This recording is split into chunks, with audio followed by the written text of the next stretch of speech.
بسم الله الرحمن الرحيم. الحمد لله والصلاة والسلام على رسول الله وعلى آله وصحبه وسلم وبعد. Naam ikhwa, leo tutaangalia namna gani ya kufanya maombi Allah akitia wepesi, na tutaangalia nukta kuu kama 4 mpaka 5. Ya kwanza, namna ya kutengeneza akaunti. Ya pili, namna ya kuingia katika akaunti kwa ajili ya kuanza maombi. Ya tatu, namna gani ya kujaza personal profile au malafu shakhsi. Na kipengele cha 4 tutaangalia maombi, na kipengele cha 5 na cha mwisho tutaangalia namna gani ya kukagua maombi yetu baada ya kumaliza maombi. Kwa mimi natumia kompyuta na shauri njia nyepesi ni kutumia hiyo kompyuta. Kwa takuja jambo la kwanza hapo utasearch study in Saudi.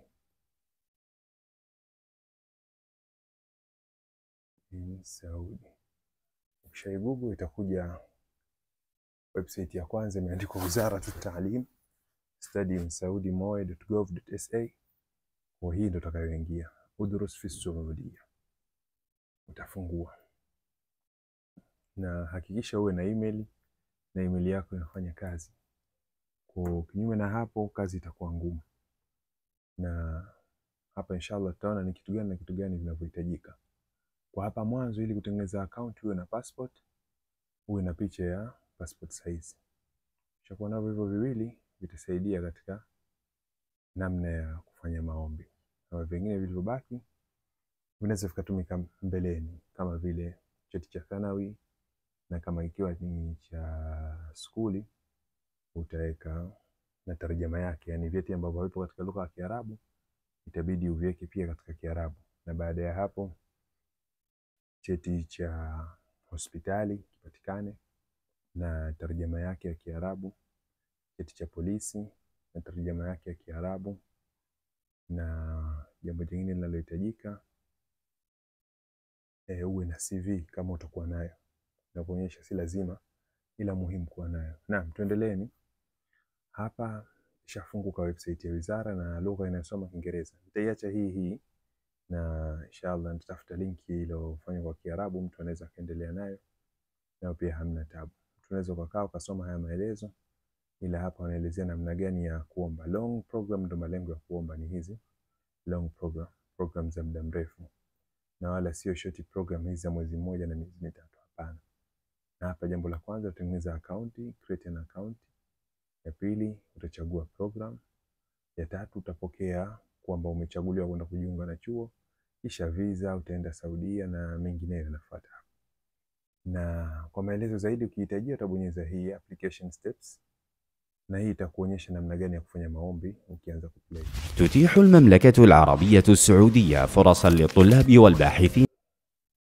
Ukiwa na muda utaitizama namna gani ya kufanya maombi na kuelezea namna gani ya kufanya maombi. Na hapa mbele submission dates for study application. Hizi ni tarehe za kufanya maombi. Student in Saudi, wanafunzi waliokuwa ndani ya Saudia wakitaka kuanzia baccalaureate yani degree na ndugu zake wataomba kuanzia 15 Juni mpaka 31 Julai, na wakitaka dirasati al-ulia yani postgraduate tarehe 1 Mei mpaka tarehe 31 Oktoba. Lakini wanafunzi wa nje wataanza kwenye baccalaureate au degree tarehe 1 mpaka 14, tarehe 1 Mei mpaka 14 Juni, na postgraduate tarehe 1 Mei mpaka 31 Oktoba, yani masters na kadhalika. Naam, haya ni maelezo ambayo yanapatikana hapa katika linki yao hii ama website yao ya manasa ya wizara kwa ajili ya maombi vyuoni. Kwa sisi tutakuja hapa apply to study now. Tukibonyeza itafunguka safa itaambia single sign on kwa SSO. Hapa kwa hatuna account, tutaanza na create new account. Tutafungua account mpya. Tukishafungua account, baadaye wakati wa maombi tutakuja kwenye login. Kwa kwanza, kama huna account utakuja kwenye create account. Kama unayo account unaweza kubonyeza hiyo video hapo chini kubadilisha linki uende moja kwa moja kwenye maombi. Lakini hapa nimeutengeneza account, kwa utaanza hapa na kutengeneza account. Kisha fungua kwenye kutengeneza account, hapo utakuwa umeandaa ile email yako na password yako iweke kichwani. Kuna linki za kutengeneza, tuwe makini hapa, kuna mambo kwenda kwenye email na kurudi. Kwa mimi hapa natumia kompyuta yangu, na hii kompyuta ina email yangu, na hiyo email yangu ndio nitakayo itumia kwa ajili ya kufanyia maombi. Hapa ikifunguka, huu ndio ukurasa wa kutengeneza akaunti mpya. Hapo utajaza maelezo yako. Watu wengi wanakimbilia kwenye National ID. Hii haituhusu. Hii National ID ni kwa ajili ya Saudi ambao ni wazawa. Ikama ID kwa ajili ya watu wanaokaa hapa Saudia. Alafu kuna hadha hii ya tatu. Hapa utaweka email. Mathalan email yake huyu abuyazid@gmail.com. Kisha utachagua uraia Tanzania. Utajaribu kuandika hapo Tanzania, itakuja hapa Tanzania ndo uraia. Kisha utakuja hapa, hizi namba zinazoonekana utaziandika CVCB. Kisha utaenda mbele. Kama email yako ishatumika, yani ilishafungua akaunti, hapa itakuja error kwa rangi nyekundu, itakwambia email hii ishatumika. Kwa hiyo utachagua email nyingine au uende ukarekebishe password uingie kupitia email yako ambayo ulishaisajili. Ila kama haijatumika itafunguka kama hivi. Kwa hapa maelezo, username ni abuyazid@gmail.com. Hapa nitajaza majina ya Kiarabu matatu. Kwa huyu mtu ninayemwombea kupitia hii email nitajaza majina yake. Mathalan jina lake ni, unaanza hapa majina kwa Kiarabu, kwa utaweka lugha ya Kiarabu. Mwanzo kuandika jina la kwanza Muhammad, la pili Ali, la tatu Shaaban. Mara nyingi majina yetu sisi kwenye pasipoti yanakaa majina matatu matatu. Kwa hiyo jina la mwisho unakuwa unalirejea, kwa sababu ukiacha wazi haikubali kwenda mbele. Hapo unakuja majina ya Kiingereza. Shauri wangu yaandikwe kwa herufi kubwa. Jina lake ni Muhammad, baba yake ni Ali. Kwa tarejea tena kwenye majina yake. Kisha hapa utachagua jinsia, mwanamume au mwanamke. Baada ya hapo inakuja kuchagua tarehe ya kuzaliwa. Na huku tarehe ya kuzaliwa kwa Hijri. Hii Gregorian ndio tarehe zilizozoea Januari, Februari. Kwa utachagua tarehe yake ya kuzaliwa. Kwanza utachagua mwaka. Amezaliwa mwaka 2004. Mwezi wa 9 tarehe 14. Kwa na huku inakuja automatic hii ya Kiarabu. Namba ya simu. Namba ya simu sitaandika namba ya simu yake, msije mkamsumbua kumpigia, taandika yoyote. Ila muhimu jambo hili ninalolifanya. Hapa namba za simu zimeanza na 00, maana yake ndio jumlisha. Kuna sitaanza na 00. Alafu 966. Hii namba kodi ya nchi. Kwa hiyo sisi 255. Utaangalia na nchi kwako.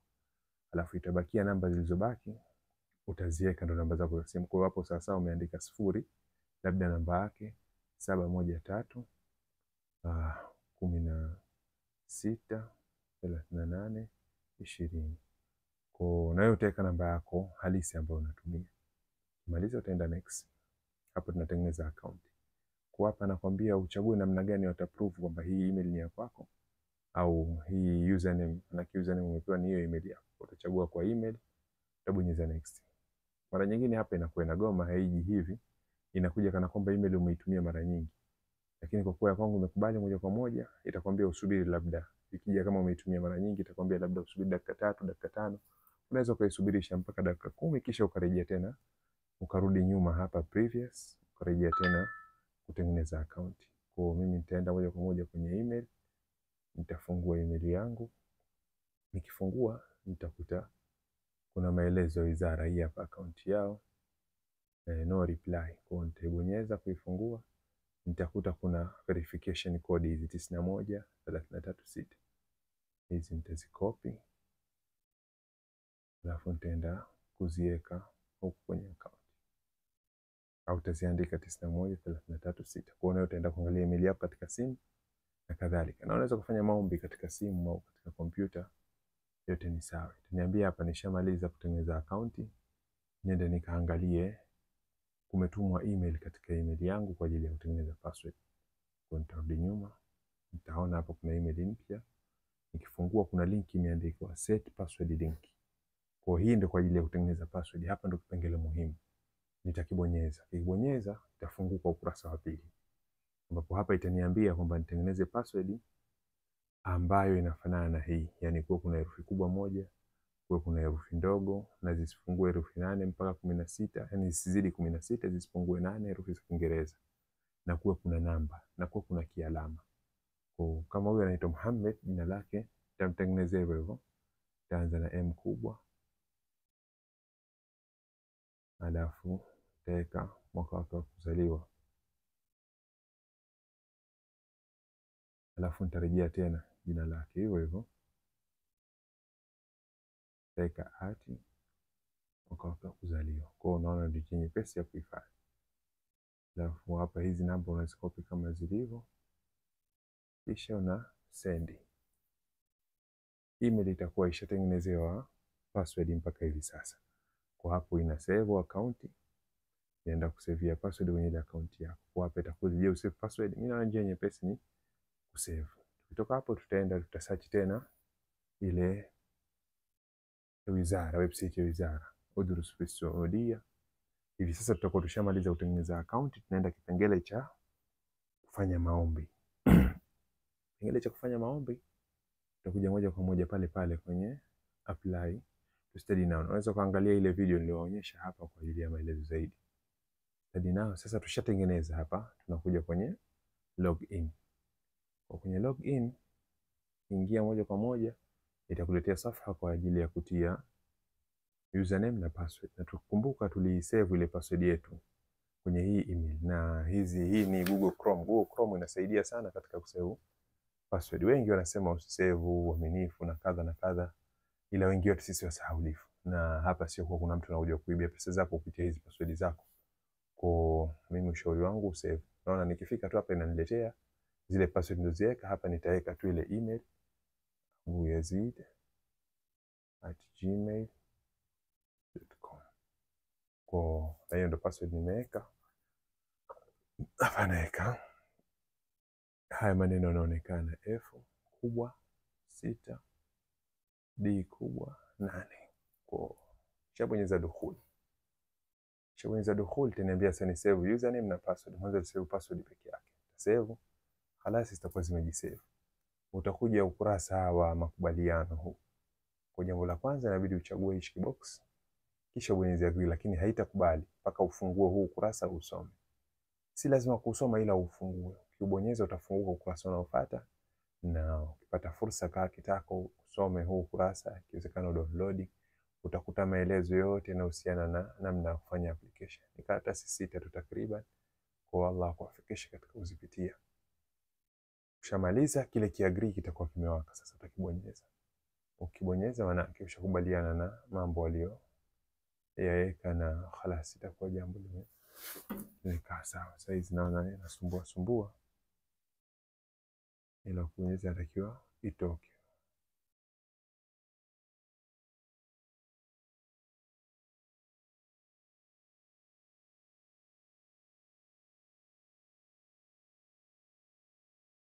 Na website hiyo inasumbua. Na katika mafaili mengine yanayohitajika baada ya faili la skuli au la thanawi ni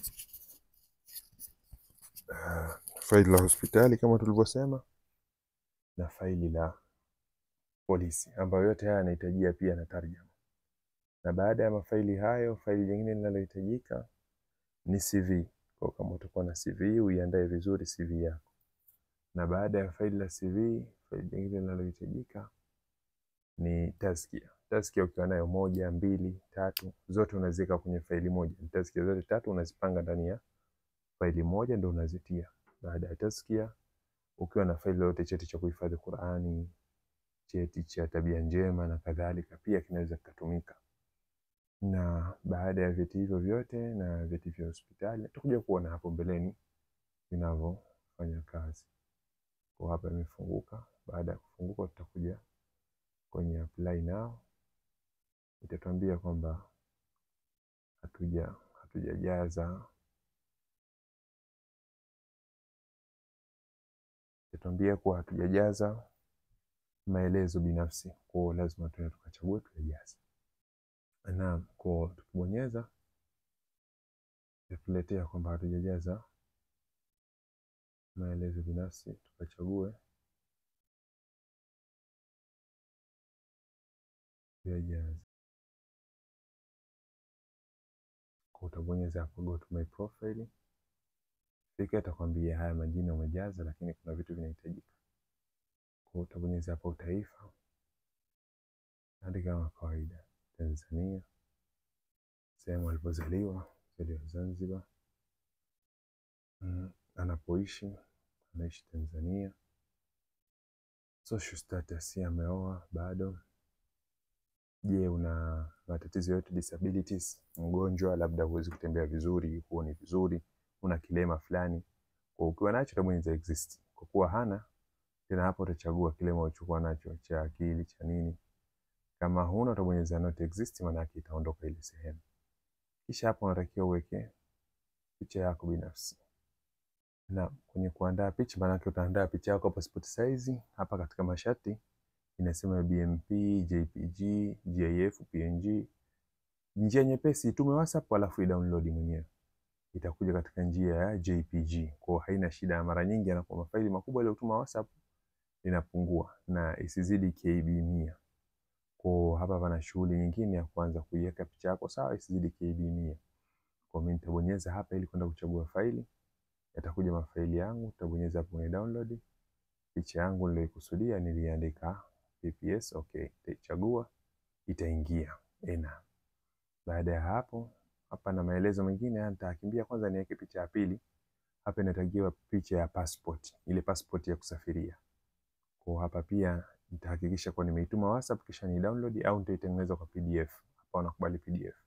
Ya mwanzo PDF haikubaliwi. Kwa hii isizidi MB 2. Tabonyeza pia ndio nikachague picha ya passport. Picha ya passport imeandikwa hii hapa chini ya passport hapa. Nitachagua na itakuwa imekubali. Kwa hizi hapo mbili tofauti. Ilhamd. Baada ya hapa nitajaza maelezo yake ya passport. Tarehe 54 23. Hii si passport ya sawa sawa, naandika tu. Nitakuja kumjazia baadaye passport yake. Alafu hapo majina kama kwenye pasipoti. Muhammad Ali Shabani. Jina la mwisho ambaye tunarejelea hivyo hivyo kama ilivyo kwenye pasipoti. Na hapo andika kwa Kiarabu Muhammad Ali Shabani.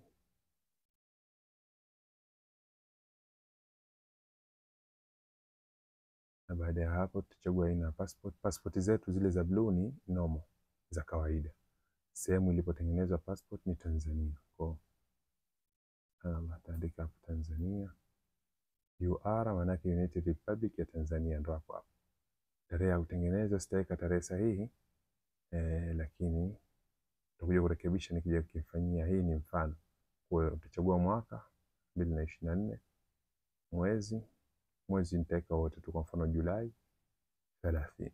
Maana yake kwa expire kwake nachagua hivyo mwaka 2034 ana mwezi utakuwa ni huo Julai 29. Passport za upishana, na hapo nishaweka na picha. Nitaenda ukurasa unaofuata. Kwa hapo nishamaliza ukurasa wa kwanza wa maelezo. Na hapo utaona namba 1 imeweka tiki. Tunakuja namba 2, basic information. Address data, anakaa wapi? Mkoa. Mkoa anaokaa ni mjini. Mkoa mjini au mjini Magharibi. Government au city anayokaa ni Zanzibar. Neighborhood, karibu na wapi? Karibu na Ububu. Pahala anapokaa mathalan street anayokaa Sharifu Musa mathalan. Na zip code 72211. Zip code unaipatia wapi? Ukiangalia katika kitambulisho chako cha Tanzania kuna namba 6 za mwanzo, labda 2000 ngapi, namba 6 afu kuna kimchoro. Alafu kuna namba 5 zinafuatia. Zile namba 5 ndio hizo zip code. Kwa huyo eneo lake ni 72211. Kwa hiyo utaangalia kwenye post code yako. Hii post box ni sanduku la posta. Kama unalo utaweka, kama huna utaweka namba zozote tu zile 4 au 3. Na hichi kipengele cha Twitter, huyu hana account ya Twitter, unawasha hapa, na hana account ya Facebook. YouTube na LinkedIn sio lazima. Namba ya simu hapa utaweka, lakini kwanza utachagua idkhali ya nchi kwamba ni Tanzania, na utaitafuta Tanzania hii hapa +255, kisha utaweka namba yake 713. Naweka namba yote jamani, si namba yake halisi, tutakuja kurekebisha baadaye tukiweka sawa. Huu ni mfano tu namna gani watu wanafanya maombi. Je, wewe ni mwanafunzi? Hapana. Malengo kuja kusoma Saudia, kila mtu ana malengo yake, kwa utaandika malengo muhimu. Mathalan mimi nitakachokiandika hapa kwa huyu ni kuongeza elimu ya dini na kuja kuwafunza ndugu zake.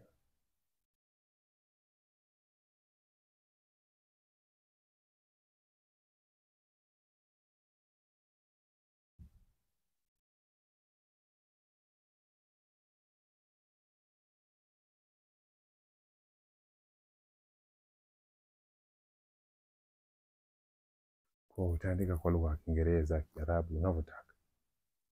Kwa hakikisha unaandika vizuri, usiweke makosa katika uandishi.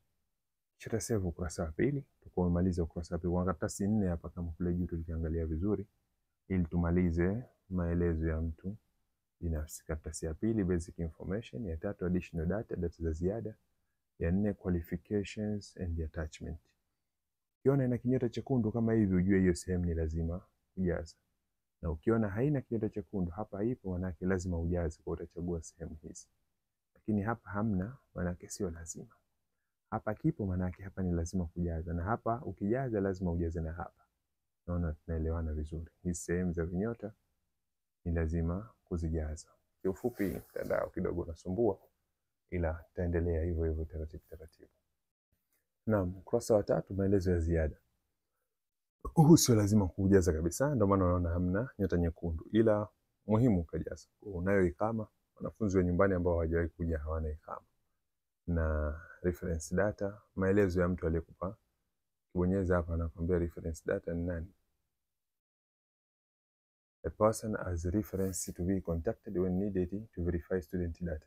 Ni mtu wa karibu ambaye yeye anaweza akatafutwa ili kuprove kuhusiana na wewe. Yani akiulizwa kuhusu wewe, mathalan mzee wako, babako mdogo, yule mtu ambaye hawezi akakusifu wewe vibaya, yani akakuelezea wewe, anakutambua.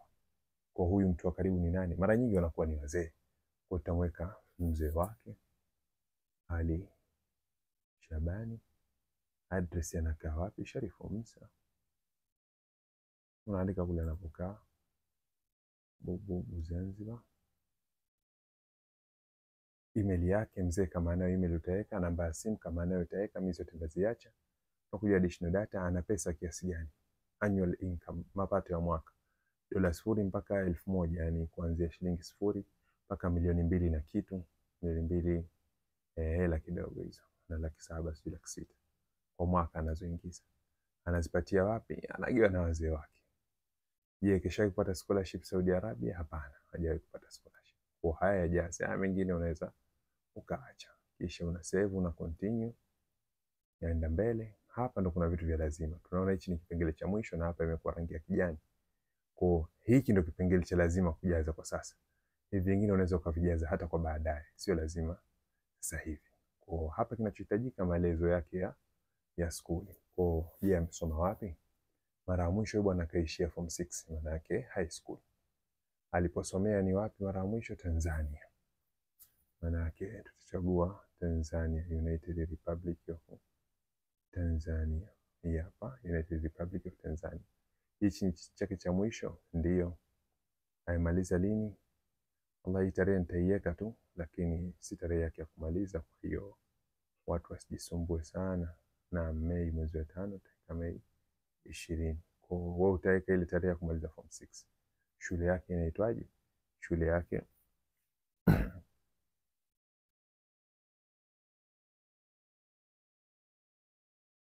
shule aliyosoma inaitwa Further schools. School type ni school ya private. GPA alopata hapo unaweka marks zake zipata. Ukipata division 1 ya 29 kwa 1.9, wallahi kadiria tufanye kama tamwekea 93, kisha grade excellent. Hapa unatakiwa uchague karatasi yake ya skuli, kamaliza skuli, si ndio hivyo? Kwa skuli alomaliza maisha sawa, ndivyo iandika, lakini almuhim nitaweka nyingine, alafu baadaye nitakuja kumwekea karatasi yake husika.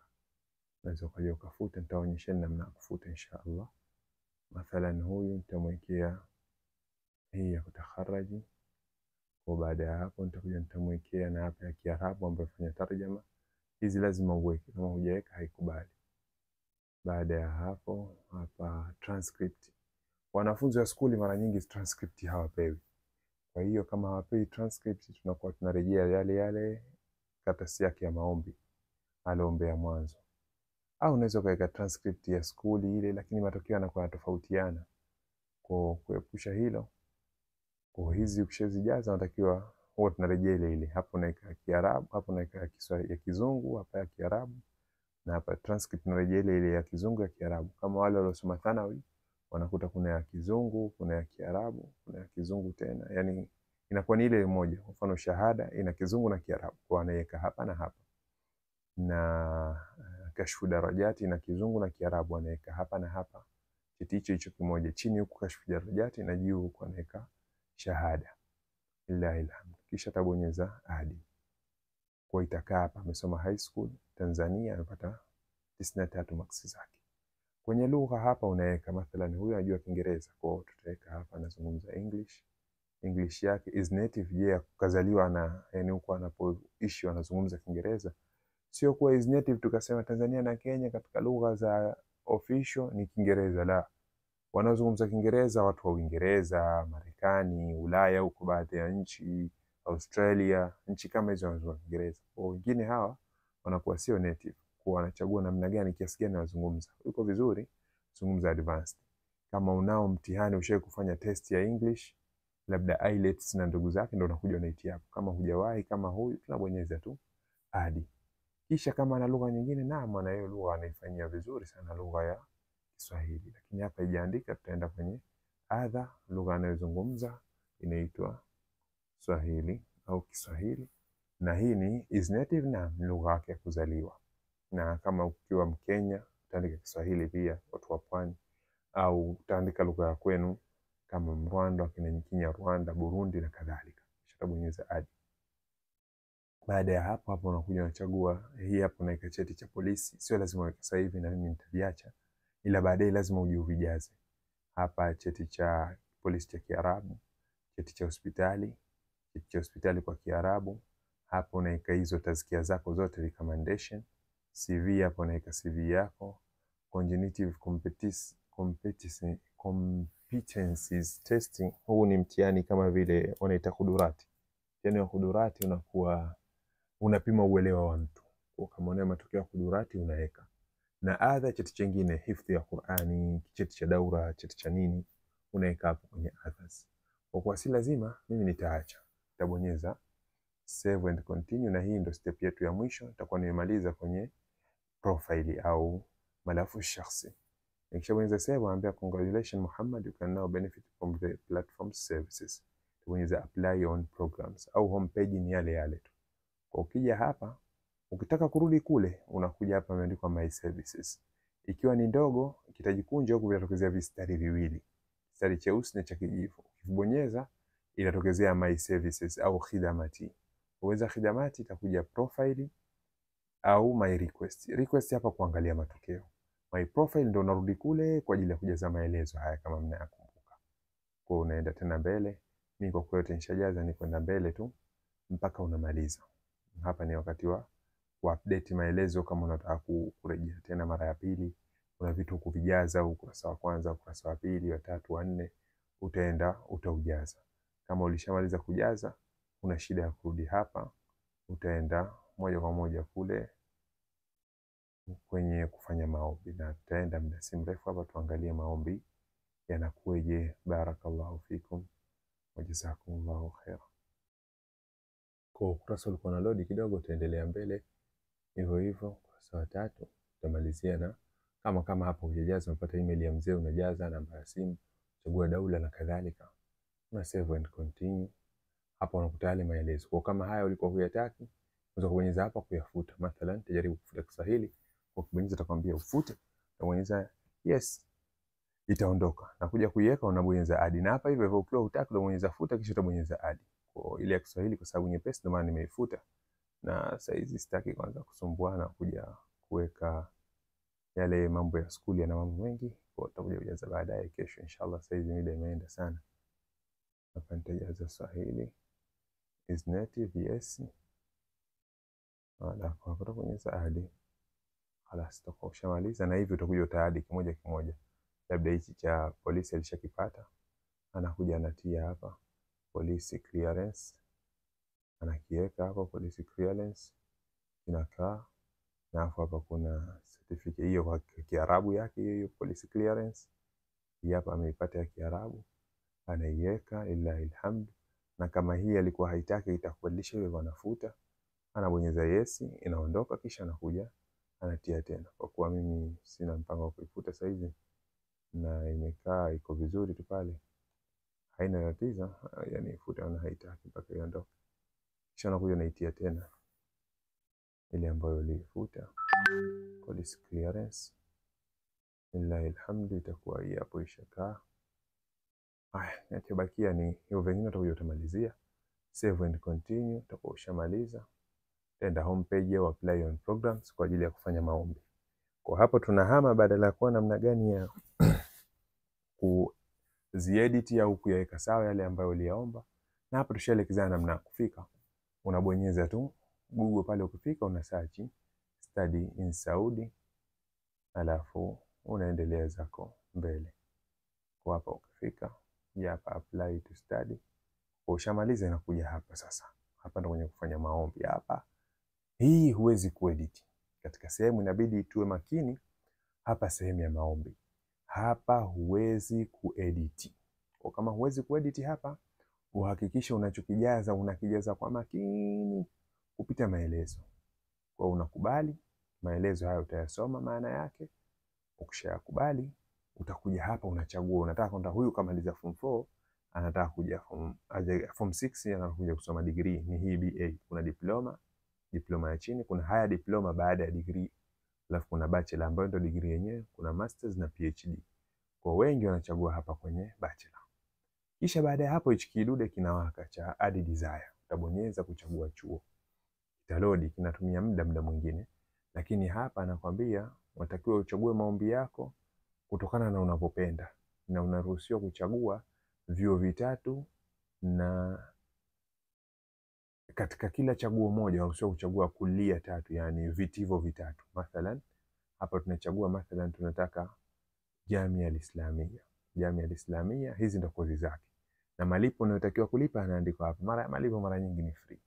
Kwa huyu anataka kwenda kusoma dini, malengo yake kasome dini.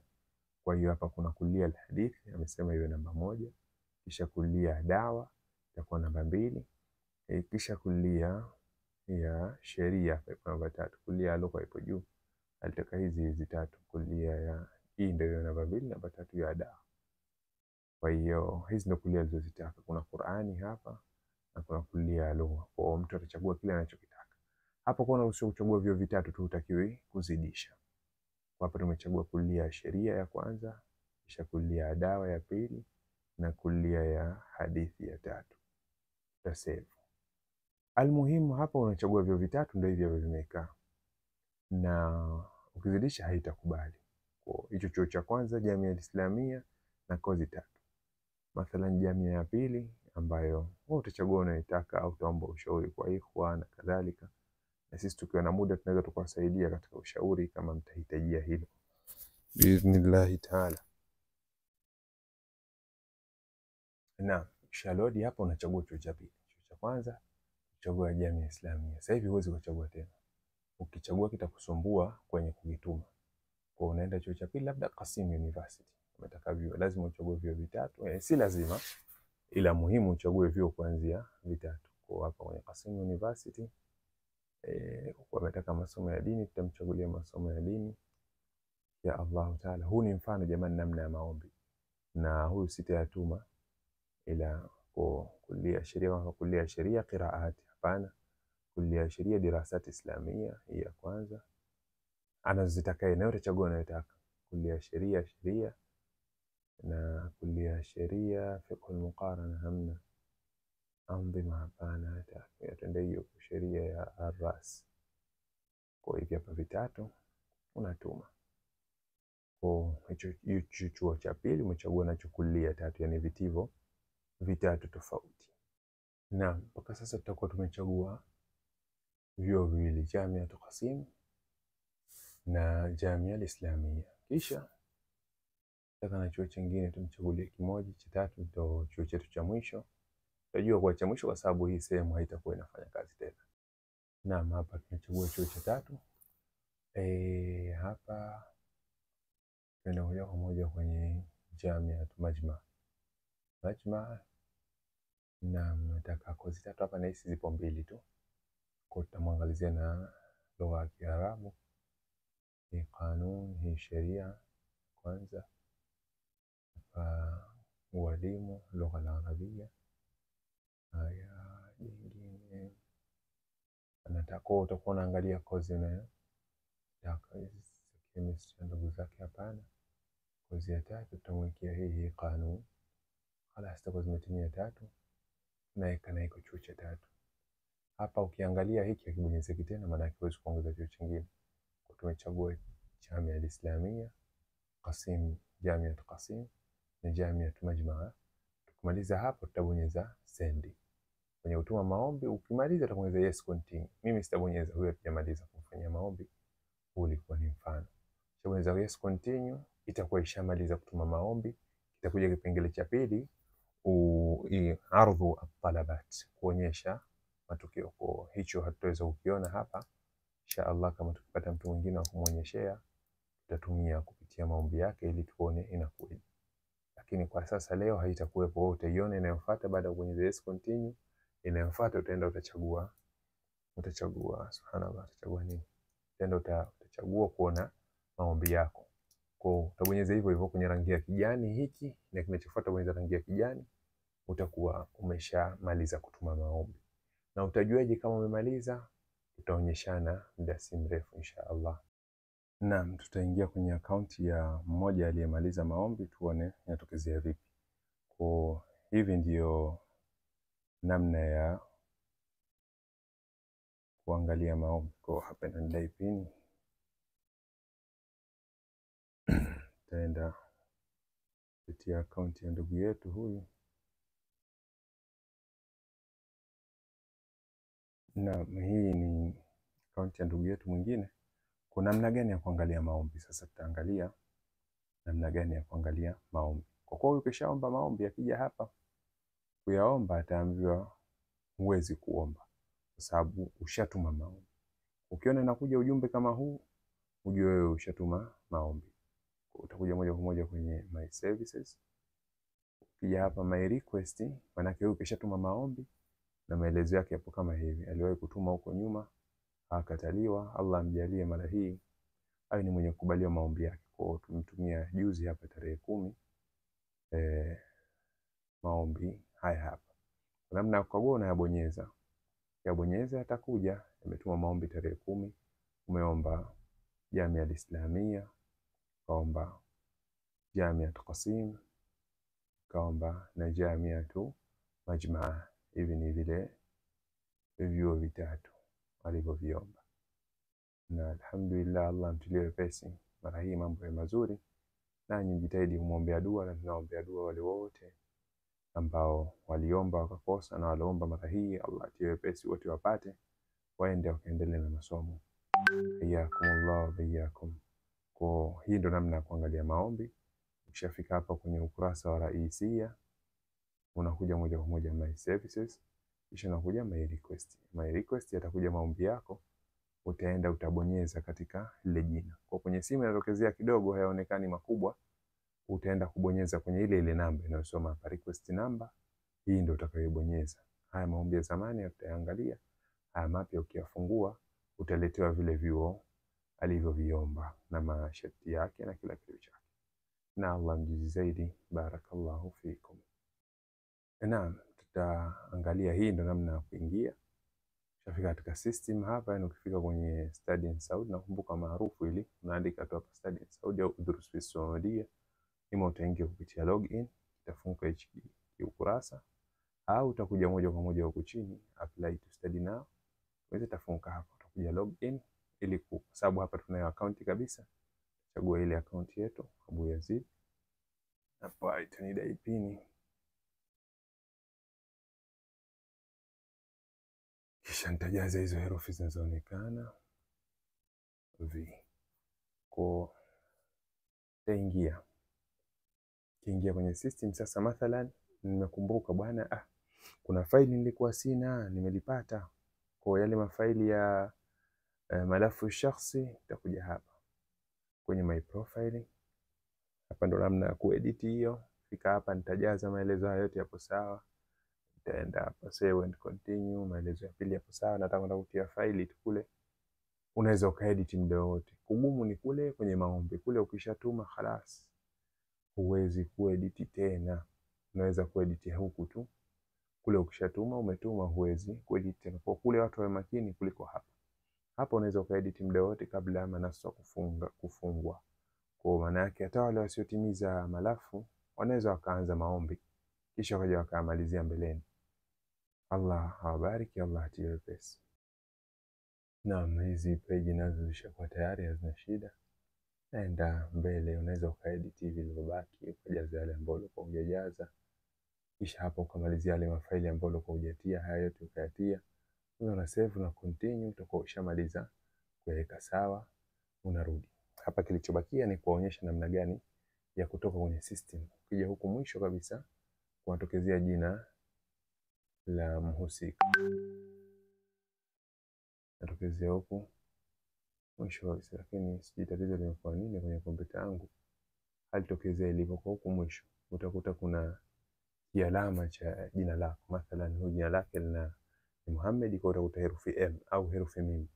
Utakibonyeza kisha utabonyeza tasjil khuruj au log out. Utakuwa umetoka katika system. Hapo nitawapa kwa maelezo tu, wala sitakuwa na siweza kuonyesha kwa sababu kompyuta yangu haionyeshi kipengele hicho. Barakallahu fikum, jazakumullahu khair. Natumai mtakuwa mmenielewa kwa kiasi fulani, na Allah atilie wepesi. Allah wabariki. Hapa kuna kipengele chingine. Kipengele chenyewe ni hapa, search for university. Search for a university. Ukibonyeza itakuletea maelezo ya vyuo. Hivi ni vyuo vilivyokuwepo, mathalan Jamia al-Islamia. Ukiingia itakuletea maelezo ya Jamia al-Islamia na kulia zinazopatikana, mathalan kulia ya dawa, kuna kulia ya Qur'ani na kulia nyinginezo. Kwa haya maelezo ukitaka unaweza ukaenda kwenye website au ukaomba maombi na kadhalika. Sasa ndio hapa wakati wa kuomba, huyo unachagua. Kwa tutaangalia, tutakuona kuhusiana na jamiati na kadha, unakuja hapa kwenye search for university. Hivi ndio vyuo vilivyokuwepo. Kwa unaenda ukurasa mbele au unaandika tu labda chuo kinaitwa Majma hii hapa, hii Jamia tu Majma. Chuo kinaitwa Jazan kama hivyo. Unaandika chuo labda kinaitwa Qasim University Mulqura, vinatokezea. Kwa unaweza kujaza mambo kama hayo. Allah wabariki, Allah wahifadhi ndugu zangu. Assalamu alaikum warahmatullahi wabarakatuh.